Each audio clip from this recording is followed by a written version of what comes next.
Unified 911, anong matutulong namin sa'yo? Anya ti maitulong mi ken kahapon. Anong may tatabang ko sa Unsay imo? akong ikatabang nimo? Ngini makadabang na misal ka no. Sa anumang wika o dialekto, may tulong na darating sa iyo.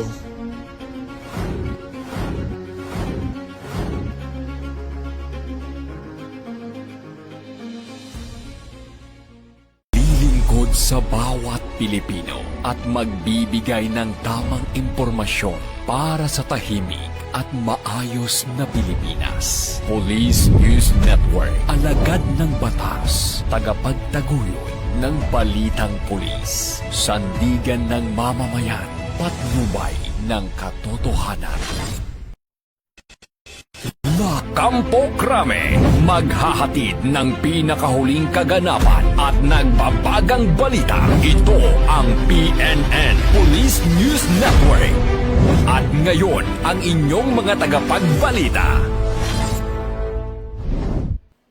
Magandang araw, bagong Pilipinas. Ako ang inyong alagad ng batas, tagataguyod ng Balitang Pulis, Patrolwoman Reyna Joyce Dalire, maghahatid sa inyo ng tamang balita, kwento ng pulis at serbisyo para sa mamamayan. At ito ang PNP News Online, ang pangunahing balita ng Police News Network.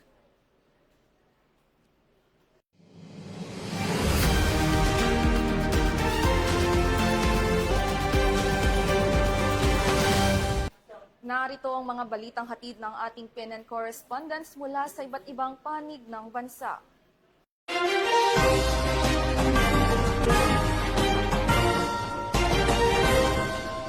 Ginawaran ng medalya ang sugatang magiting si Police Staff Sergeant Noli Miranya bilang pagkilala sa kanyang katapangan at dedikasyon sa pagganap ng kanyang tungkulin sa kabila ng panganib matapos siyang malubhang masugatan sa isang insidente sa Camarines Sur. Patrolwoman Reyna Lindalos sa report.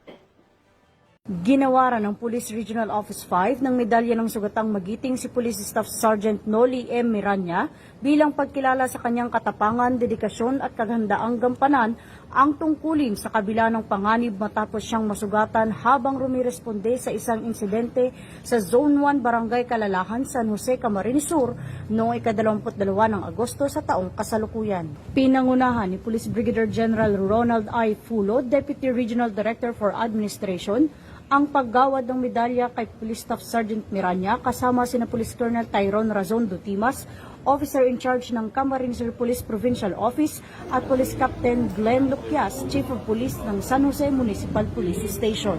Ang paggawad ng medalya ng sugatang magiting ay pagkilala sa kanyang ipinakitang katapangan at sakripisyo habang ginagampanan ang sinumpaang tungkulin bilang alagad ng batas. Patuloy namang binabantayan ng Police Regional Office 5 at Camarines Sur Police Provincial Office ang kalagayan ni Police Staff Sergeant Miranya habang sumasailalim siya sa gamutan at paggaling. Ang kanyang sakripisyo ay nagsisilbing patunay ng katapangan at dedikasyon ng mga pulis na patuloy na naglilingkod at nagsasakripisyo para sa kaligtasan ng publiko.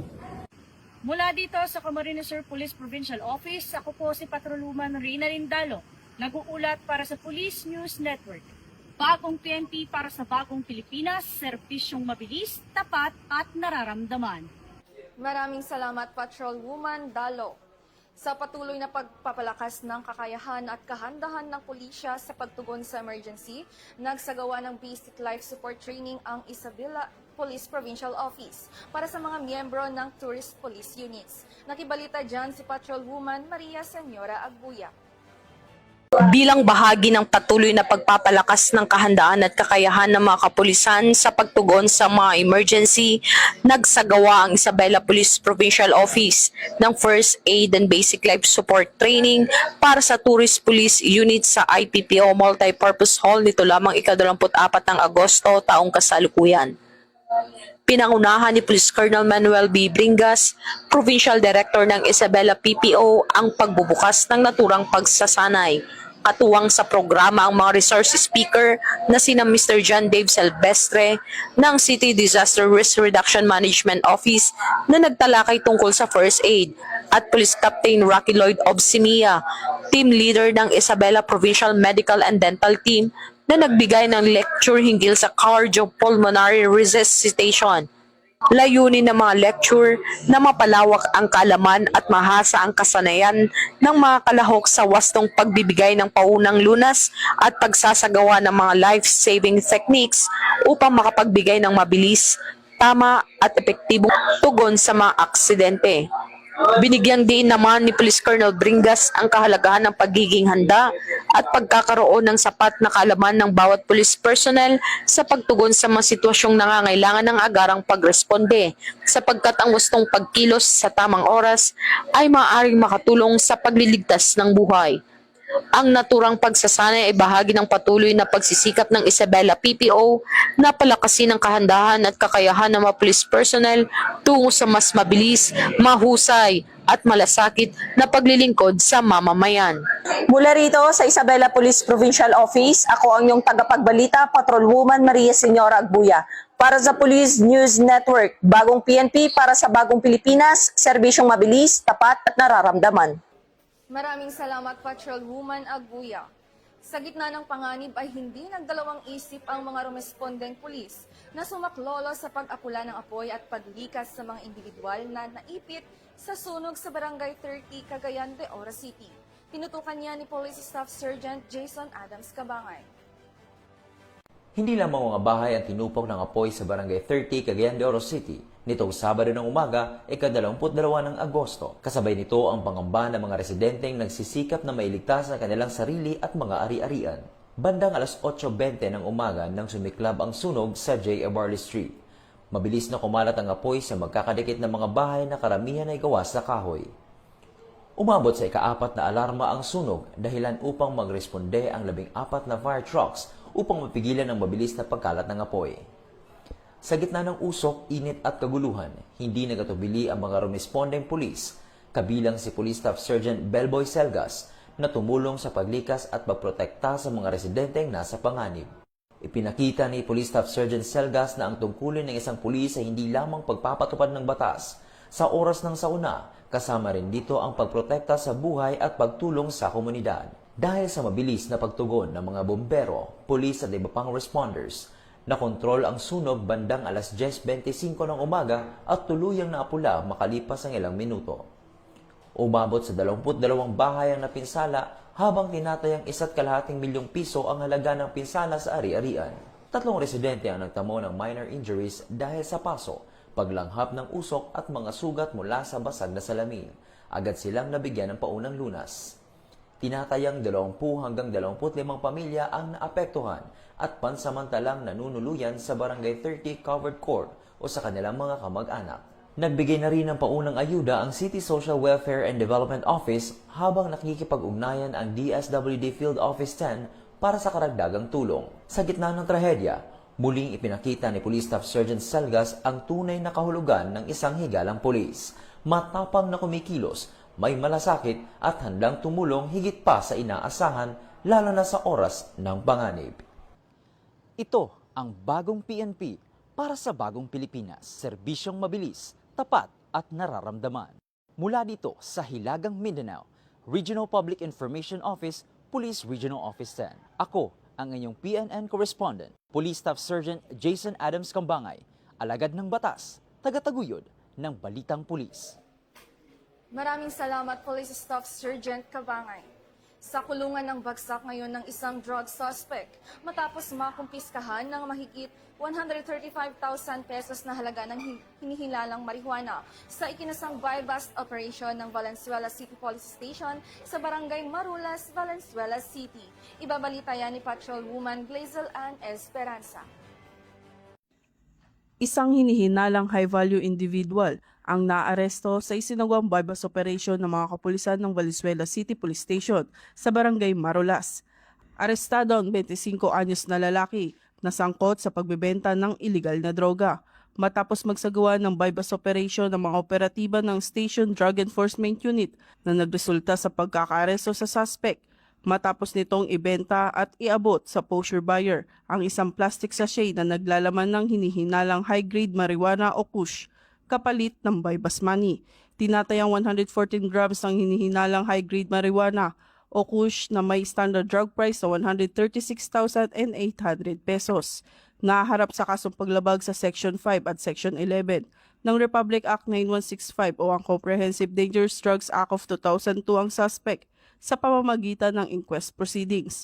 Patuloy pa rin pinaiigting ng Northern Police District ang kampanya laban sa illegal na droga upang mapanatili ang kaligtasan at kapayapaan sa buong Kamanava. Alunsunod dito sa programa ng Philippine National Police na sa Bagong PNP para sa Bagong Pilipinas na may serbisyong mabilis, tapat at nararamdaman. Mula rito sa Northern Police District, ako po ang inyong PNN correspondent, Patrolwoman Lizelyn Esperanza, alagad ng batas, tagataguyod ng Balitang Pulis. Maraming salamat, Patrolwoman Esperanza. Isang 81mm cartridge explosive ang natuklasan sa tabing ilog sa Gataran, Cagayan at agad inireport sa kapulisan. Mabilis namang nagsagawa ng retrieval operation ng mga otoridad at matagumpay na nailagay sa kanilang kustudiya ang naturang pampasagog para sa wastong disposisyon. Kasabay nito, nagpaalala ang PNP sa publiko na huwag hawakan, galawin o lapitan ang anumang kahinahinalang pampasabog at agad itong i-report sa pinakamalapit na himpilan ng pulisya. Police Corporal Roldan Giab, magbabalita. Isang mapanganib na unexploded ordnance ang narecover sa tabing ilog sa barangay Kapidigan, Gataran, Cagayan. Bandang alas 10:45 ng umaga noong Agosto 19, agad na ipinaalam ni Barangay Kagawad Ronnie B. Matias sa Gataran Police Station ang pagkakatuklas sa kahinahinalang pampasabog. Agad namang humingi ng technical na tulong ang Gataran Police sa Cagayan Provincial Explosive Ordnance and K9 Unit o PECU. Bandang 1:30 ng hapon, nagtungo sa lugar ang pinagsanib na tauhan ng Gataran Police Station at Cagayan PECU para sa retrieval operation. Dito na-recover ang isang CTG 81mm high explosive na may kaagnasan at natagpuan sa mismong riverbank. Matapos ang retrieval operation, agad itong inilagay sa kustudiya ng Cagayan PECU para sa kaukulang disposisyon. Pantala, nagpaalala ang Gataran Police Station sa ilalim ng pamumuno ni Police Major Eliseo C. Magno Jr., officer in charge, na huwag gagalawin o lalapitan ang anumang kahinahinalang pampasabog. Kahit pa ito ay may kaagnasan, maaari pa rin itong sumabog at magdulot ng malubhang pinsala. Kaya naman sa oras na makakita ng kahinahinalang pampasabog, huwag itong gagalawin, huwag lalapitan at agad i-report sa pinakamalapit na himpilan ng pulisya. Isang simpleng pag-iingat maaaring maging daan upang mailigtas ang isang buhay. Mula dito sa Lambak ng Cagayan, ako ang inyong PNN correspondent, Police Corporal Giab, alagad ng batas, tagataguyod ng Balitang Pulis. Maraming salamat, Police Corporal Giab. At yan ang mga balitang nakalap ng ating mga PNN correspondent mula Luzon, Visayas at Mindanao. Para sa mas malawak at mabilis na ulat ng mga balita, i-like, follow, and share kami sa aming Facebook account at ng Police News Network at sa Twitter account para sa mga real-time updates at YouTube channel para sa mga live streams at replays. Manatiling mapagmatsyag at laging alamin ang totoo. Sa ngalan ng pamunuan ng Philippine National Police sa pangunguna ni Chief PNP Police General Jose Malencio Nartates Jr. at sa pamumuno ni President Ferdinand Bongbong Marcos Jr., kami ay maglilingkod sa bawat Pilipino at magbibigay ng tama at balanseng balita. Mula rito sa tanggapan ng tagapag-ugnay ng Pambansang Pulisya, ako ang inyong alagad ng batas, tagataguyod ng Balitang Pulis, Patrolwoman Reyna Joyce Dalire, maghahatid ng tamang balita at serbisyo para sa mamamayan. At ito ang Police News Online, ang pangunahing balita ng Police News Network. At ito ang bagong PNP para sa bagong Pilipinas, serbisyong mabilis, tapat at nararamdaman.